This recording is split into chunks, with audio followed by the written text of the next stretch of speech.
Philip Hammond, le ministre britannique des Finances, s'est félicité des mesures annoncées par la Banque d'Angleterre pour relancer une économie fragilisée par les incertitudes, 1 mois et demi après le référendum sur le Brexit.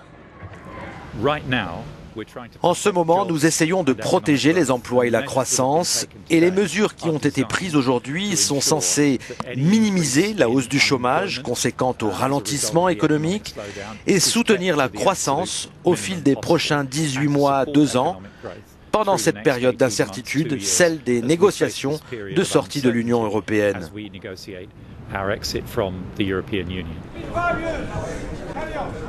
Les marchés aussi ont plutôt bien accueilli le plan de relance de la Banque d'Angleterre. La bourse de Londres clôturait en hausse d'1,6%. Sur le marché des devises, la livre sterling termine la journée nettement affaiblie. L'euro gagne 1,35% à 84,83 pence. Les marchés ont l'air de penser que oui, nous avons eu cette baisse d'1/4 de point aujourd'hui, mais il faut s'attendre à plus. C'est ce que disent les marchés. J'ai jeté un œil aux prévisions d'évolution de la livre et elles semblent indiquer qu'il y a 40% de chances que les taux soient descendus à 0 d'ici la fin de l'année. Le vert est aussi de mise dans les places boursières européennes, mais sans grand enthousiasme. Paris et Francfort terminent en hausse d'0,5%.